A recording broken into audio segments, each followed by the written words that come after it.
Hi, Abraham. I have to say I'm totally floored because I had a premonition that I would be the first one called. And I don't know how it happened. Well, this group is gathered before you dragged your physical bodies here. And the energy of the group is already understood. So the intensity of what you want to know and the balance of the vibration within you has already lined that up. So when you have a premonition, all it means is you're reading the energy accurately. We're done. My question is this. I'm wanting to know when to take action. If to take action. After you get a premonition. Well, we're not kidding. In other words, when you have a premonition of something wanted, that means you're lined right up with it. In other words, the premonition that you experienced here or earlier was significant enough that it got your attention, didn't it? It was exhilarating when the manifestation matched it. Are you following this? This is really an important thing. When you've been living life and you've been building this vortex, so what you want is already amassed. All of the cooperative components are already assembled. So the feeling of inspiration, that feeling of being ready to act about something, that's the feeling that comes when you're close enough to the vortex that the vortex takes you in. Let's be clear about this. Whether it's a premonition or a feeling of inspiration, it is from that vantage point that we would act, and only from that vantage point that we would act. You talk about getting your ducks in a row. We talk about getting your energy lined up.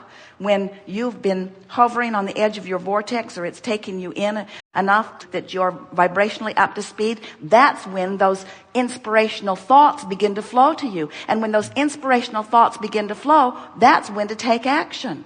Esther has been noticing something recently because she and Jerry are together all of the time, and his mind is very fast. He's thinking about a lot of things, and they have so many projects that are in the works, building projects and book projects and recording projects and scheduling projects, all kinds of wonderful things that are manifesting and calling for action.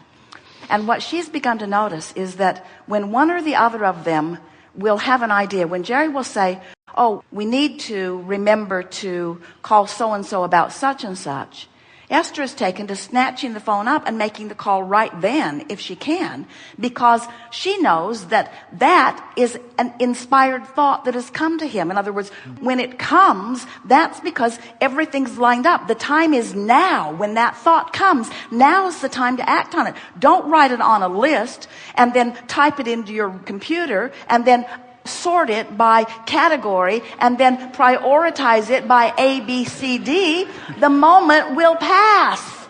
In other words, you have this vortex that is queuing you up. And when you feel just the idea that the thought came, in other words, you like that, don't you? Now stay with us. This is really an important thing. Do you get the idea of this vortex? Must be annoying. That invisible sphere that Abraham keeps pointing at the floor, this vortex of creation, and they call that reality. They call that reality. Ignore all of this walls and ceilings and lights and manifestation, but this is the reality. But it is. It really, really is. This is this vibrational reality, this vibrational gathering where all cooperative components have been gathered. We tease our physical friends by saying you're often the only uncooperative component to your own hopes and dreams. Because in your pessimism or in your facing reality, you hold yourself as a vibrational difference to what you're asking for. But when an idea occurs to you, you know that feeling, I should do something or I want to do something? That means for sure the vortex took you in. That's why you rendezvoused with the idea. And when that occurs to you, act on it. And until then, let your dominant intention be just to get into the vortex. It seems like I have a lot of things that come up and I get thrown out of the vortex. So what I'm wanting is that inspiration to come in. So if you linger more hopefully, in other words, if you just try to be more optimistic, but here's the thing, aren't there dozens, if not hundreds, of subjects that you already feel good about, Couldn't you use any of those as your reason to be in the vortex? The vortex doesn't say, wrestle your problem to the ground, and when it's proper, we'll allow you to drag it into the vortex. That's not how it works at all. The vortex is over there spinning with everything that you have become and everything that you want and all cooperative components gathered, and you just want to stop beating the drum of what's not in the vortex, and when you stop beating the drum of what's not in the vortex will take you in. Really, it's like that. You don't have to try to get into the vortex. You just have to stop doing the stuff you're doing that keeps you out. And the stuff that you're doing that keeps you out is complaining, worrying, watching CNN. The stuff that keeps you out is anything that you're doing when you feel negative emotion. And so meditation is a way in. Basking is a way in. Playing a foolish game. Esther's been playing a foolish game of ABC, where she looks for an in the vortex word that starts with every letter. Appreciation, basking, clarity, delicious, ease, flow, happy. And the game is quite interesting, actually, because some of the letters are hard.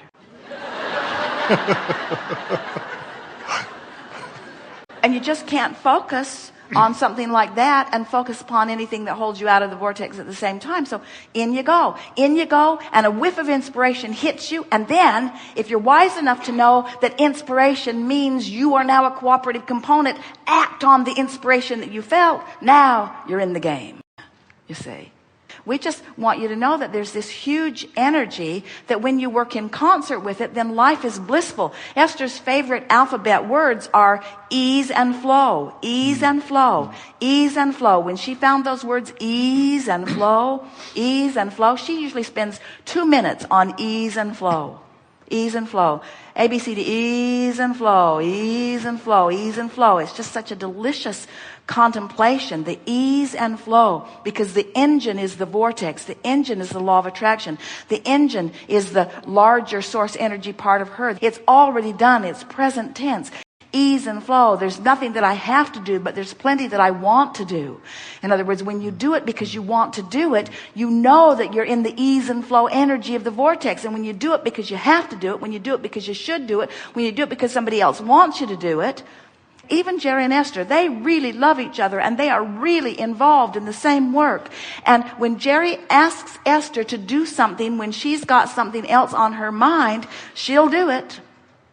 But he was better off not to ask. She never says no. She just does things out of the vortex. And really, nobody wants anybody to do anything out of the vortex. You really don't. You don't want to motivate your employees to work hard for you out of the vortex. You want to figure out how to shine a light on the vortex so that they're inspired into the glorious ease and flow creative behavior of their experiences, you see. We want you to want the same for yourself. Most of you, we love you very much. Treat yourself like a bad behaving employee. I do. You say to yourself, shape up. You need to be better. You need to do better. And we say, no, you don't. You just want to tend to your vibration and be who you really are. And who you really are is really bright and smart with really good timing and wonderful intuitiveness and wonderful uplifting abilities. Who you are is one who loves easily and thinks openly and expands profusely. Who you really are is someone who adores life and who loves yourself and who loves others. That's who you really are. Who you really are is an uplifter, an optimistic being who adores being here and who just cannot wait to get your hands in the creative clay of your life experience, because you know who you are, and who you are is so wonderful, and the worthiness is not an issue. You just expect wonderful things to happen to you because you are an eternal being and wonderful things have been happening to you, and you know that wonderful things are continuing to happen. In other words, that's who you are. Enough? Yes. Thank you Yes, very indeed. much.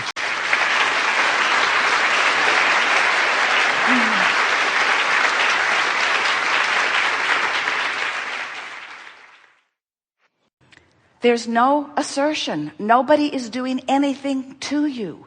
Nobody is doing anything to you. And you want to say, but wait, There are things happening to me that I know I'm not asking for. So if I'm not asking for them and they're happening, then it seems like somebody else is doing it to me. Seems like somebody else did it. And therefore, I want to point my finger of blame. And we say, we know it seems like somebody else did it because you don't want it, and you, in a very core place, believe that you wouldn't do bad things to yourself. Especially when we say you create your own reality. You say, well, that doesn't make sense. I wouldn't do that. I didn't want that. I wouldn't do that. And we just want you to know that you're doing it. You just don't know you're doing it. You're doing it by default. You're doing it because you're not tending to your point of attraction. You're doing it, frankly, because you have become willing to endure negative emotion. You're willing to put up with it. You're willing to feel the emotion of blame. You're willing to feel the emotion of blame, which means you're not tending to your point of attraction. You're willing to be angry, which means you're not tending to your point of attraction. You're willing to be afraid. You're willing to be frustrated. You're willing to be overwhelmed. And many of you think, well, it's not that I'm so willing. It's like I don't think I have a choice. Like my overwhelmment seems like an economic problem or just a function of too many kids or too much to do. My overwhelmment seems like it's happening to me. And we say, your overwhelmment is a byproduct of the 2 vibrational vantage points, period. It's never about what you think it's about. What you think it's about is only the reason that you're focusing your energy out of whack. And you have the ability to focus your energy back into whack. You do.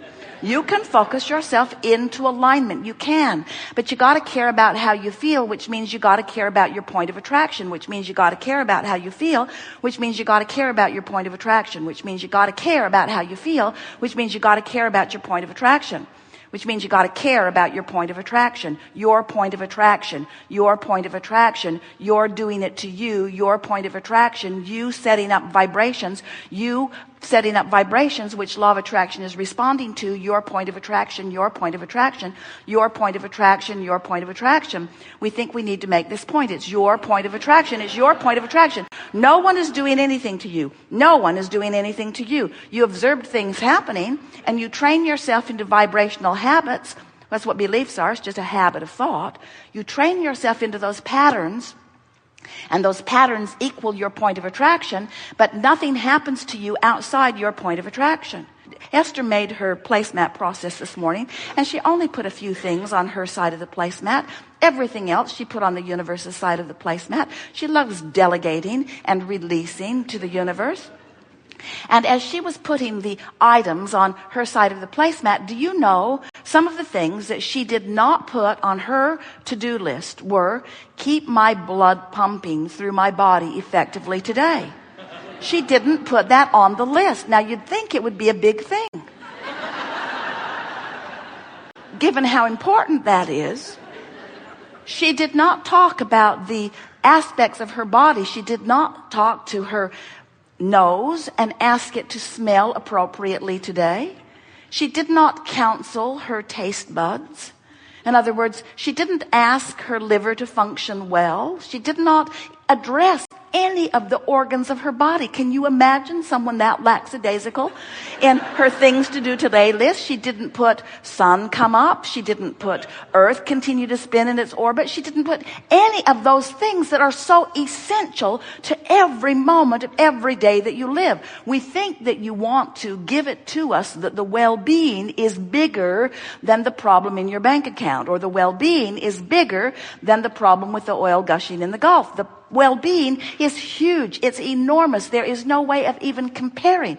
And we want to say this to you because we want you to feel the bigness of the well-being that is the counterpart of this vibration that you are offering. In other words, 2 vibrational aspects playing off of one another all the time. Well-being is winning no matter how pessimistic you are. Well-being will prevail.